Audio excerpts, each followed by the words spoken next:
designed to encourage, empower, and educate real estate professionals by sharing best practices from business leaders that are proven winners.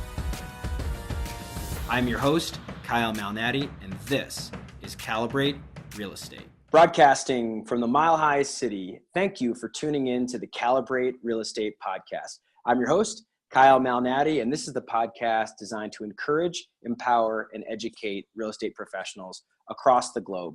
My guest today is actually a client, Kira Golden from Direct Source Wealth. Kira is based in Puerto Rico, is where the company is based, but she's done real estate transactions literally across the globe. And Kira, thank you for joining us today on the podcast. Thank you. Thank you for having me. So what we're going to be talking about, you're welcome. And I'm so glad to be having the discussion. So we just did a deal. Kira is the CEO of Direct Source Wealth, and she syndicates real estate transactions. This particular property ended up being an infill land site that may end up becoming an assemblage and getting sold as a larger package deal. But Kira, you got to start in real estate just like every one of us. There's probably a story behind it. How did you get into the real estate investing world, and what made you crazy enough to decide that you wanted to do real estate investments?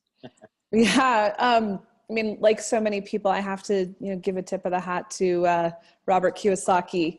But before he even wrote Rich Dad, Poor Dad, he was selling investment advice on infomercials, and I was a young infomercial junkie. So 12 years old, up at 2 a.m. watching infomercials, and Robert Kiyosaki gets on and talks about how inflation is eating away at your money. And I'm going, no, not my $3,000 in the bank, not my birthday money.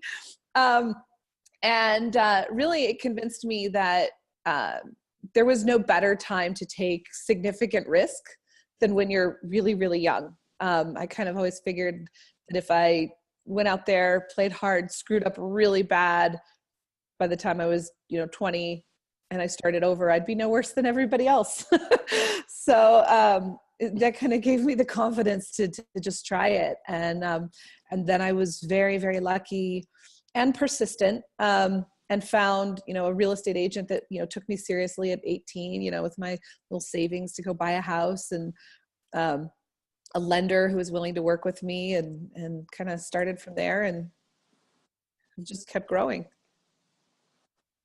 So what types of deals do you do? Obviously, real estate investing can span so many different areas. I specialize in the sale of multifamily properties, land, and other commercial property in Denver. But what are the types of deals that you're putting together? And without disclosing the identity of anybody, who are the types of people that you invest with?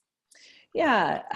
So typically, we're differentiating ourselves from a lot of other real estate investment companies out there in that we aren't picking a particular vertical.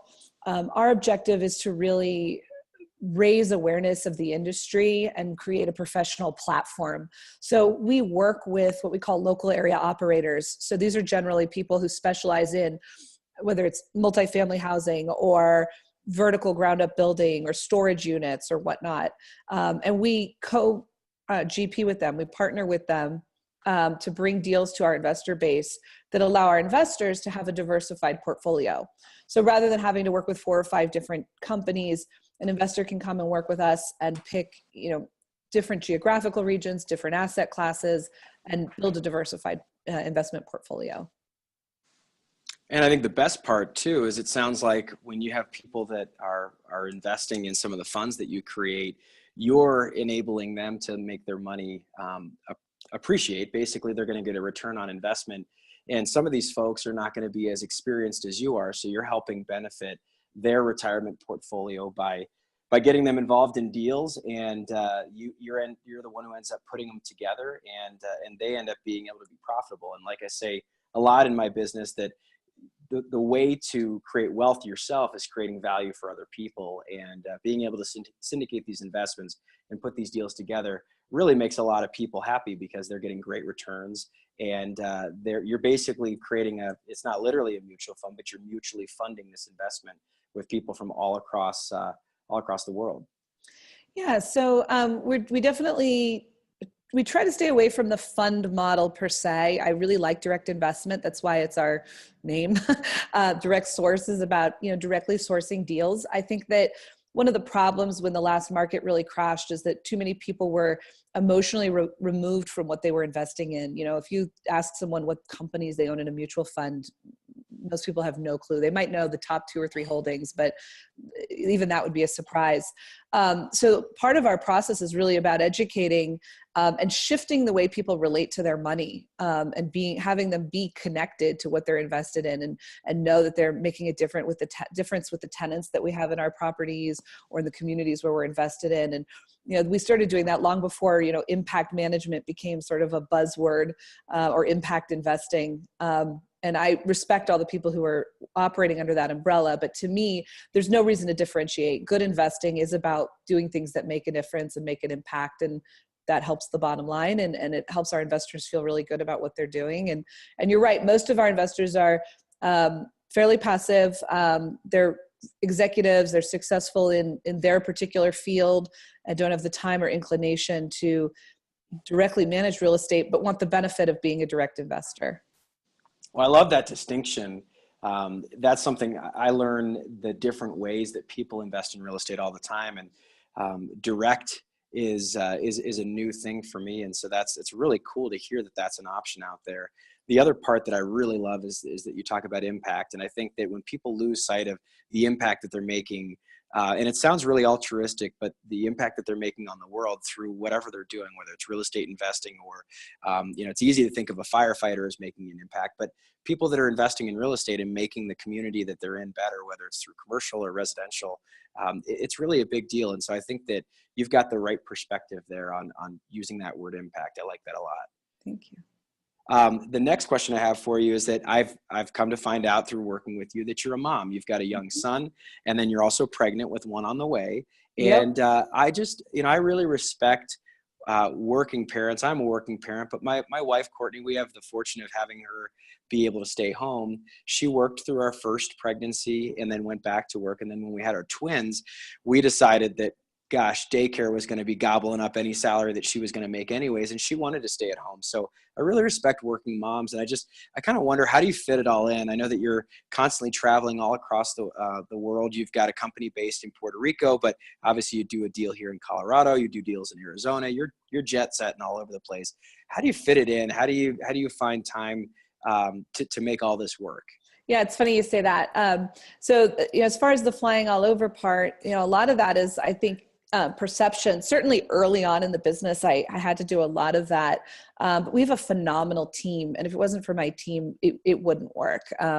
They do a lot of the heavy lifting and the walking the sites and things that I used to do before having children. I wouldn't buy a property that I didn't sleep in. I mean, even if we bought something in the ghetto, I'd spend a night there before, but not before we bought it, but right after we bought it. And so, some of my kind of quirky ideals, fortunately, there's the next generation coming up of 20 somethings who are willing to do the travel and do the heavy lifting.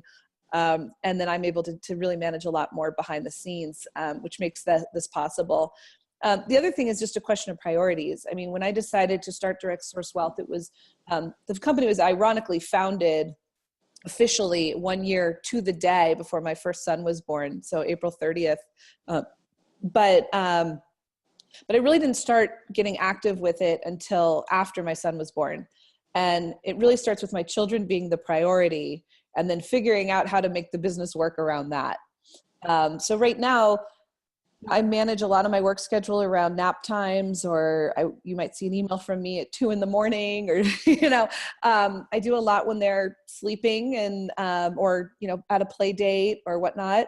And, that limits our growth somewhat, but that's the trade-off. And when they get into school, I'll hit the pedal to the metal again. But there's never enough time to get everything done. So you just pick what matters most and do that first, and then fit the rest in as much as you can. I love it. It's a classic Stephen Covey, prioritize things with your big rocks, put that in first, and then the rest of it's just going to naturally fall in, or it won't, because it's not important. And I remember when our twins were born, the early morning feeding, and it sounds like we have animals or something, but when they would get fed early in the morning, they would typically wake up between 3 o'clock and 4 o'clock. I would handle that feeding because I'm an early riser. My wife is kind of our night owl. And so I'd let her sleep and I'd feed them, burp them, get them all ready. And believe me, my wife was doing her fair share. So this was my little part in the whole thing.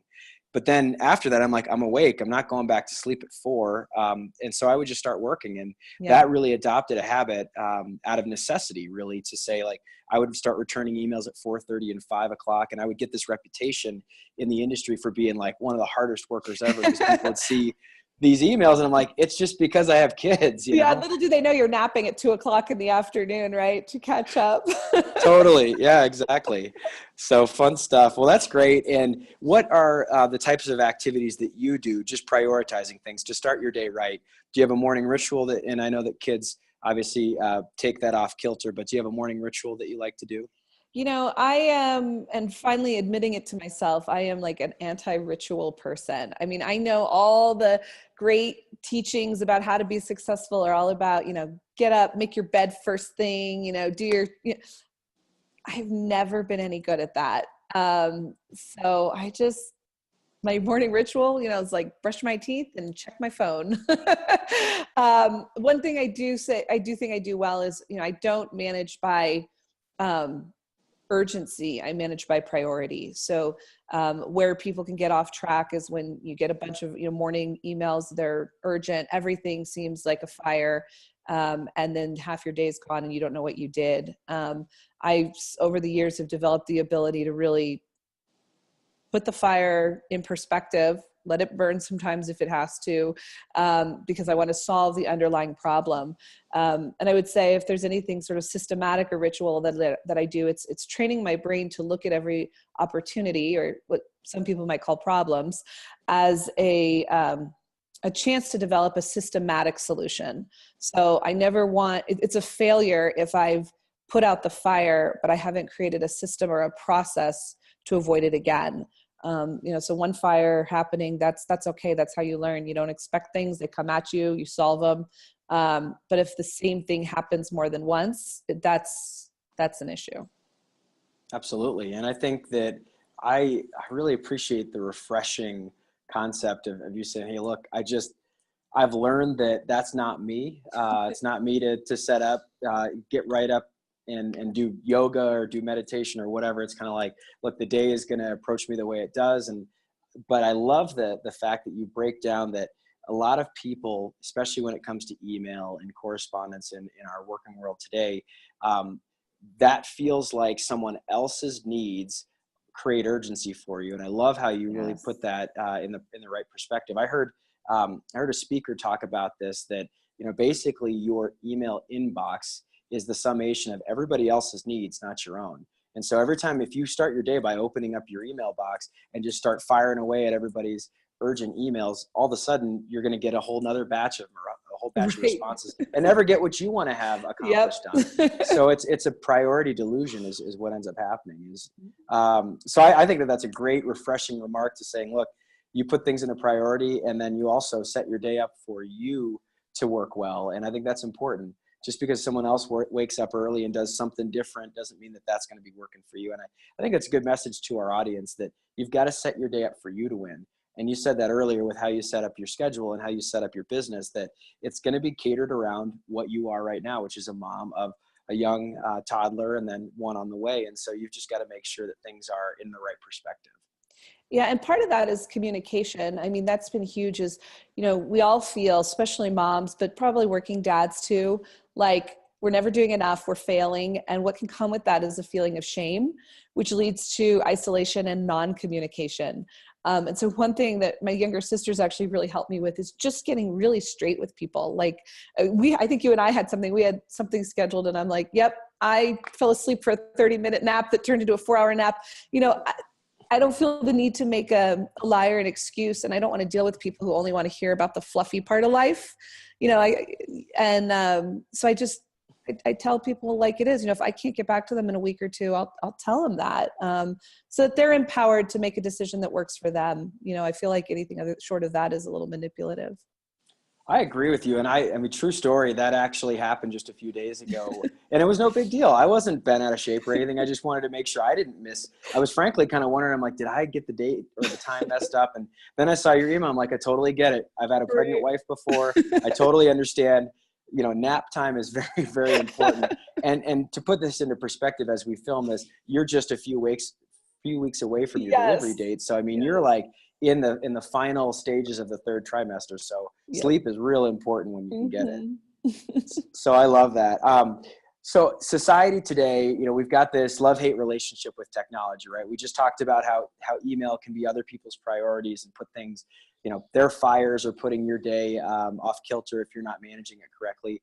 But there's benefits, right? And I would imagine that a high-producing, very successful person like yourself has got some technology hacks that you like to use. What are the things, whether they're personally or professionally, that you like to use in technology? Yeah. I've been thinking about this question because I do consider myself fairly technological, but I also don't, when you get used to using something, you don't know if it's unusual. Sure. But, we do a lot of, actually probably one of my favorite things in the business is Uber Conference. How much time gets wasted weekly on conference calls? 3 or 4 people are on the line waiting on 1 or 2 to join. Somebody forgets, it's usually me. So Uber Conference has been a great tool that allows us they dial out. So you put everybody's phone number in, it sends you a text message reminder 10 minutes before, it calls you. It just makes it very, very hard for somebody to even be 5 minutes late to a call.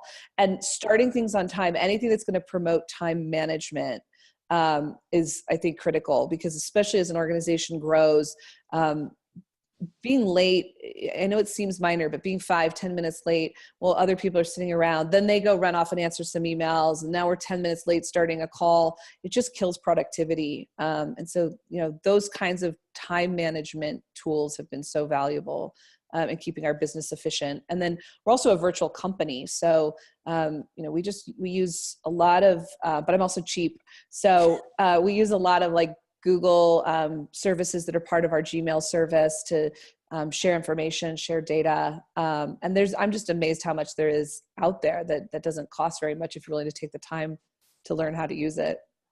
I would say you're thrifty instead of cheap. just a little distinction. And at the same time, I love it. I've never heard of Uber Conference. Now, I don't do a ton of conference calls, but I imagine there's a lot of people in our audience that do. And that's fascinating, because usually the old-fashioned model is someone calls in, they're waiting, you hear the music in the background, and then others join, and you're kind of like, where's the last person? I love the idea that it just dials everybody out. It's proactive, and there you go. And it gets everybody on the line. I love that. And there's no PIN. I hate nothing more than sitting in my car trying to call into a conference call, trying to memorize a 19-digit PIN code, so I can get in, and I'm going back and forth between my email and my phone, and drives me crazy. So, and I will say, from my personal experience, I used to run a conference call before I did Zoom conferences, and the conference call setup, even if you get the PIN right and hit pound or the hashtag sign, you end up at half the time not getting into the conference is the other problem too. So you can have it perfectly right, and it's just totally, it bothers me too. So I agree with that. So you alluded to failure earlier in the discussion. And one of the reasons why I named our company Calibrate Real Estate is that I believe that every success is born out of failure, and that success is ultimately standing on a mountain of failure. And so, but I don't like the F word. I don't like failure. I like think of learning experiences or making mistakes and iterating. So just talk to the audience about how someone like yourself has maybe had some missteps along your career, and what you've done to really handle the mental game behind having a mistake happen and moving on from it. Yeah. Interestingly enough, most of my business mistakes have been tied to personal relationship poor judgment. So for example, I was married once previously, and amazing guy, but not like that should never have been a marriage. And we ended up separating and eventually divorcing, but separating in 2007 or 8, end of 7, beginning of 8. And I remember I had like 3 or 4 single family homes. I'd bought them all before we got together, but he had been helping me sort of manage and operate them. And then he bailed and the market tanked. And I remember going by to pick up a rent check at my house that I owed $147,000 or so for.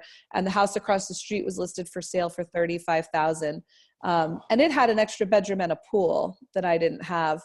And I remember, I picked up the rent check. I drove home, totally just, oh my God, how could he leave me to deal with this by myself? Really feeling down on myself. And I still have the mirror hanging up in my office here. I literally looked at myself in the mirror, like smacked myself around, gave myself a couple of minutes to feel shitty about the situation, and then sat down and said, okay, so what do I do? And I ended up putting an offer and buying the house across the street. And that actually launched into my fix and flip business. But definitely so many people saw the market crash as a failure. I hear all the time people say, I tried real estate and it didn't work. And, but a lot of people walk away too soon. They quit, they give up too early. So when, I can't remember where I'd heard this definition, but failure was defined as not achieving your intended outcome. And if that's the case, I probably failed 10 times before breakfast. But when you think about it that way, then it creates the opening to go, okay, all right, I didn't get my intended outcome. Maybe I could conceive of a better outcome. Like, how could I turn this around and make it even better than I originally expected? Maybe I was thinking too small about my outcome and that's why it didn't work. And so that's been sort of the access to shifting that process.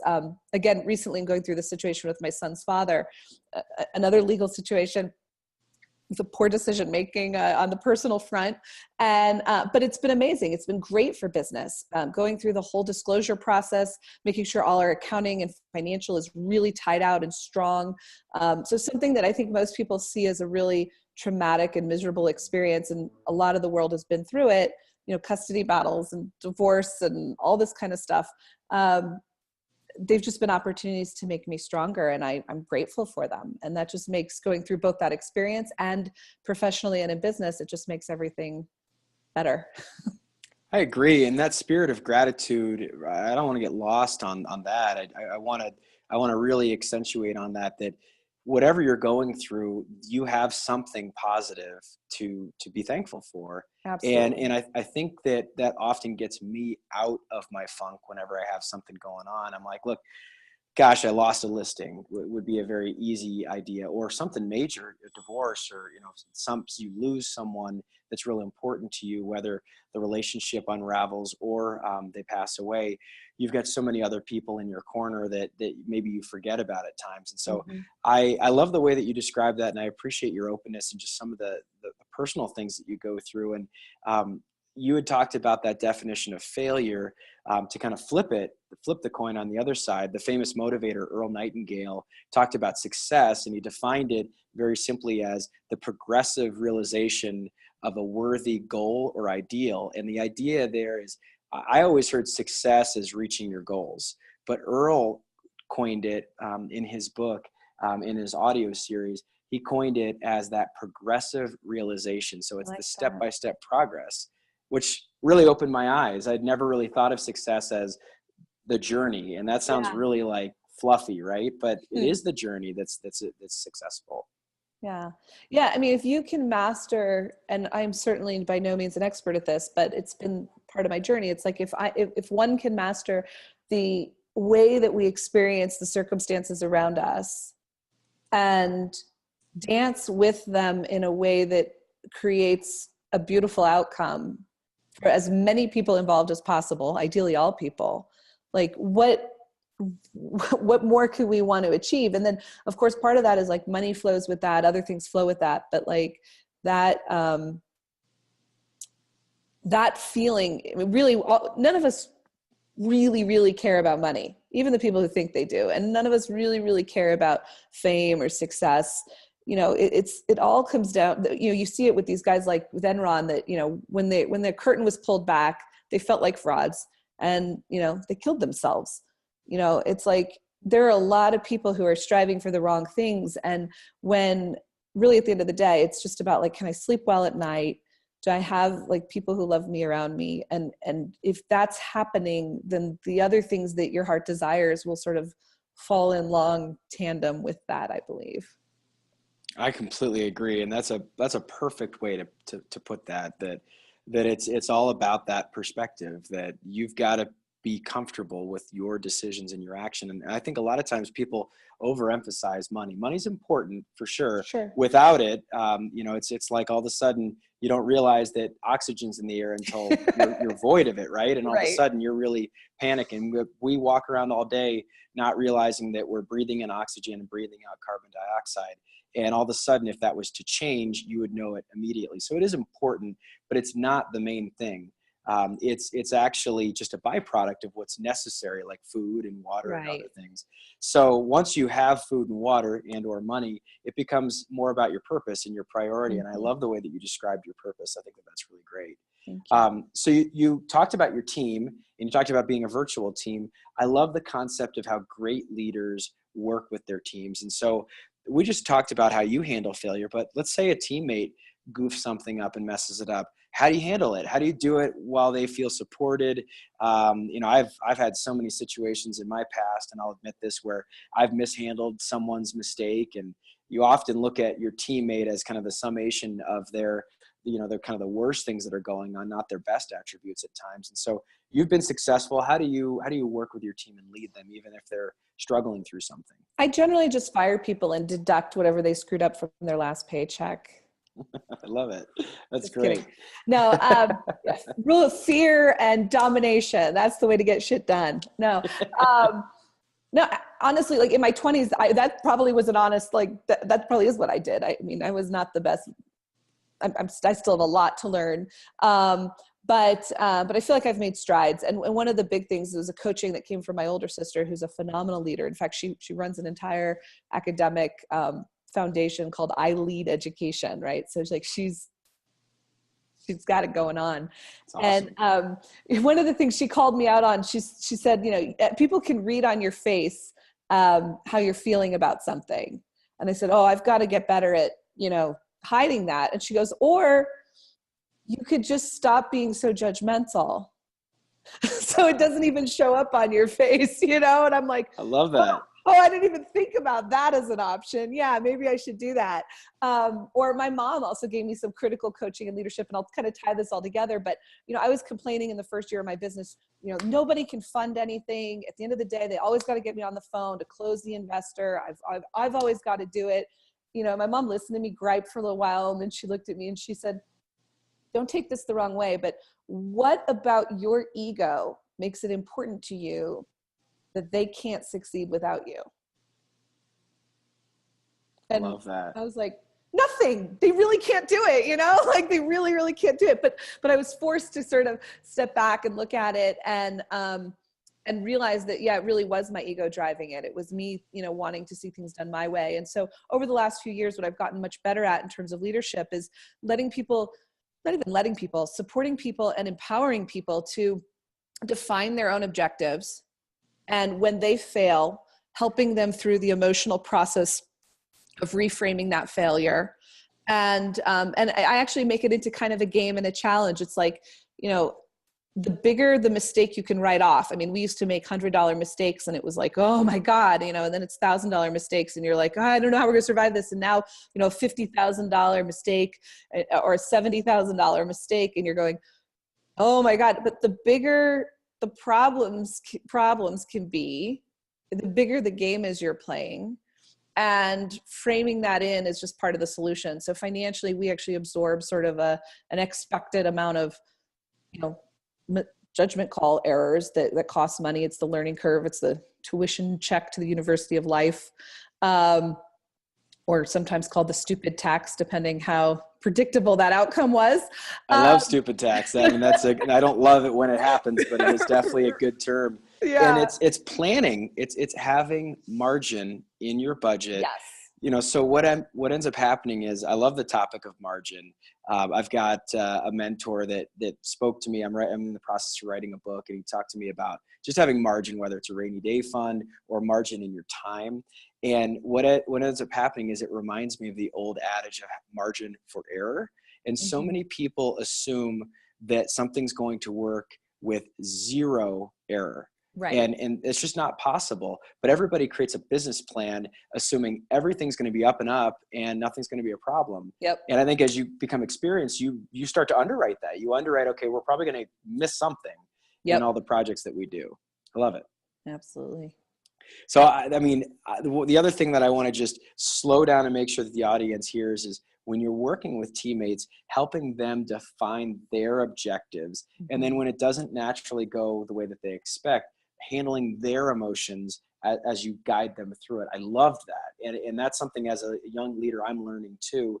And you're absolutely right. It's not creating a quota and cracking the whip and saying, drive to the quota. It's what do you want to accomplish? And if you hear what they want to accomplish and you think it's weak and you're like, this is not going to happen, you can help stretch them as they're creating that objective. But there ends up becoming a shared responsibility to everybody and accountability when they create the objective. I love it. So I have a feeling I know the answer to this next question, and it's probably loaded, but because I've just gotten to know you here over the last couple of months, I have the feeling that you are very authentic. I try You're to very be. true to yourself. And I love that. And I think it's very refreshing. My question though is, have you ever felt that your authenticity has made you vulnerable in any way? And do you feel like that's ever backfired? I hesitate because I don't think of myself as someone who's very good with vulnerability. Like I don't cry in front of people. I don't express deep emotions or whatnot.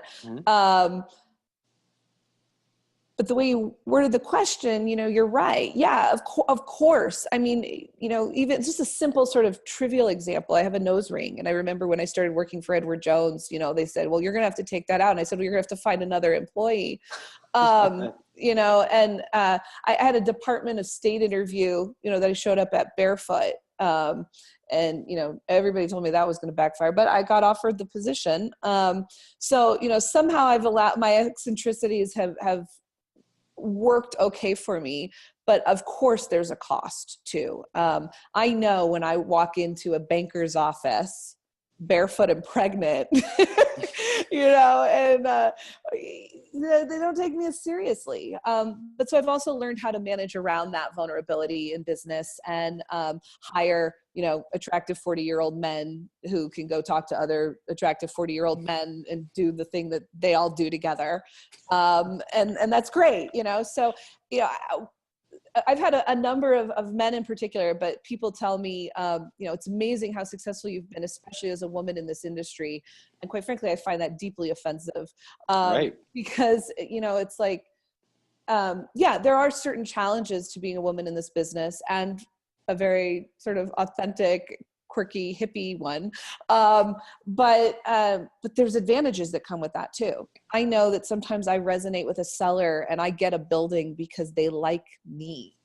And because they feel like they know who I am and there's a bond that's building. And that's, so to me, the benefits outweigh the cost, but yeah, there's certainly cost. Yeah, I love the way you answered that, because you're right. There's going to be a situation where if you're acting true to yourself, true to your values, it's gonna backfire, because not everybody wants to work with everybody. But I think though that the hidden cost of not being authentic is that you are eroding away at what is genuine and true about yourself. Yes. And I think that I love that. And for the audience that has not met Kira, I know from having seen this that one of her hallmarks, one of the traditions, one of the ways that people know her is that she walks barefoot. And spending a lot of time in Puerto Rico, that's something that is more socially acceptable. But we walked into a closing and she had no shoes on, and I was like, hey, you got no shoes on? She's like, oh yeah, you didn't know that that's my thing? I'm like, no, I didn't, but that's really cool. Actually, it's really cool. Yep. Yeah. So I love it. You save a lot of money on shoes that way too. That's right. Exactly. Just got to have some snow boots for when you're doing deals. There are exceptions. There are definitely exceptions. So, last couple of questions in closing out our podcast. I always like to ask people what their memorable moments are in real estate, kind of the funny stuff, or like, wow, this was a really big deal, or maybe I was way in over my head, but something happened really great. So do you have an impactful or a memorable experience that you'd love to share about being a real estate investor, and just kind of some stuff that, some tales from the road, if you will? Yeah. And this is sort of a combination between real estate and just managing other people's money in general. Because there's a lot of you out there, I'm sure, who are thinking about syndicating who have the same fear I did, right? So if you consider yourself an honest, ethical, good person, and you know that by doing a deal, you're going to make a crap load of money, and you know that that's going to influence the way you think about the deal, right? So if somebody comes to you and says, hey, should I invest in this? And you're standing to make a $300,000 sponsor fee or $500,000 sponsor fee, any human being is going to be inclined to say, well, yeah, absolutely, you should invest in this. And so there's this moral dilemma that gets created that there's really no way to alleviate completely.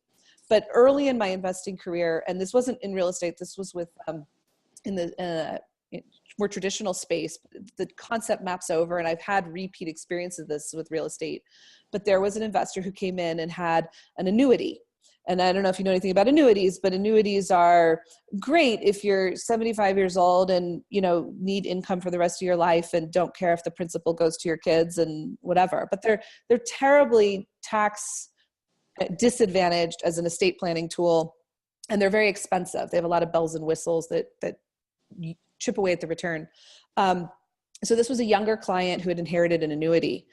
And if I resold them a new and better annuity, like upgraded the annuity but left them in it, I was going to meet my commission goal for the entire month. If I recommended that they cash out of the annuity and just buy straight, mutual funds or stocks or whatever, I'd hit my commission goal for the week. And I don't know if people know this business, but it's dog eat dog. And if you don't make your goals, early on in your career, you're out. So there was a lot of incentive that was skewing with my ability to make a recommendation. And what I learned is you just tell people that. Like I literally sat them down and I said, look, I'm having trouble advising you to do one or the other because here's what's in the way for me. And here's what I see as the benefits and the drawbacks. And I showed them my little pro-con list of the one product and the pro-con list of the other. And they ultimately chose to go with the more expensive product that was going to make me a higher commission. And I said, great, what made you choose that? And they said, because we want someone like you around to continue to advise us. And if you're not making enough money for it to work for you, then you can't be here to help us. And it shifted for me my experience of like what it is. Now, no longer am I making a profit from managing other people's money. Now, what I'm doing is I'm coming alongside them and we're figuring out what works for both of us. And it has to be a win for me so that I can support them. And over the time in real estate, I've had many of investors, I've brought deals to people and said, look, this isn't working the way we expected, or it's losing money, or something's gone wrong, and we have to totally reframe it. And that old guilt creeps back up. But my investors constantly remind me that they care about me as much as I care about them, and we're in this together. And that is the most humbling thing. I wouldn't say it's specifically about real estate, but just about working with other people and their livelihood, that's really made an impact on me and shaped the trajectory of what I do. Wow, that's amazing. And it's true. It's totally true for anybody that's in a commission or is putting something together and ends up getting some sort of finder's fee or funding fee. You do run that risk at times. And I've had several conversations with clients where I said, hey, look, I want to make sure you understand that as I'm giving you advice around this one deal, I'm going to make this, and this other deal, I'm going to make that. And I'm not saying it to focus it on me, but I want to make sure you understand that like there is a financial incentive for me. And I want to make sure that doesn't jade your decision-making process. And that honesty pays itself in spades time and time again. You're totally right about that. Absolutely. Last question, and it's kind of a two-part question here, but I always ask all of my guests the idea of dear younger me. You're writing yourself a letter, and if you could give yourself, impart some wisdom now as you're older to your 22-year-old self, It's the advice you wish you knew when you were 22. So as you're mentoring someone, maybe you might give this advice. But what's something that you would say today to the younger Kira and say, here's the advice that I'd have to give to you. And so that's the first part of the question. Second is, what type of legacy do you want to leave? Yeah. So, to the younger me, I would say, think bigger sooner. And don't be so afraid to do things on your own. I often brought in partners just because I was afraid to do something by myself. I think women in general are more collaborative. We feel more comfortable working with teams, but I think any new investor likes the idea of having a partner. But generally, that unless the partner really, really added value, I shouldn't have done it. I was dragging partners along instead of really finding people who were elevating my game, because I was picking partners out of fear and thinking too small. So I would tell myself to think bigger and, expect more from others, like expect more of a contribution earlier on. And then as far as my legacy, it's my boys. I think constantly about, when you set yourself out to try to create financial freedom and independence for your children, the flip side of that you have to consider is you don't want to create entitled, bratty little pieces of poop.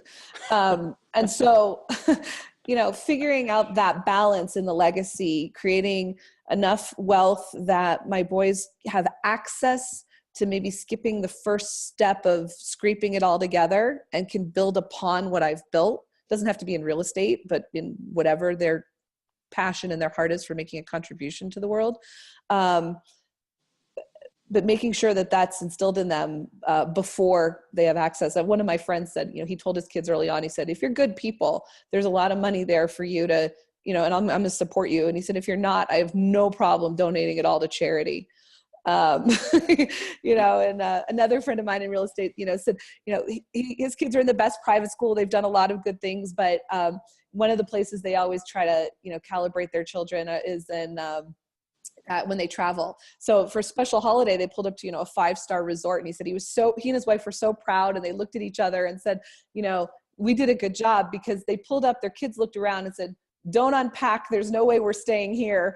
they'd been, they stay at, 2-star, 3-star hotels when they travel, even though they could afford to do much, much more.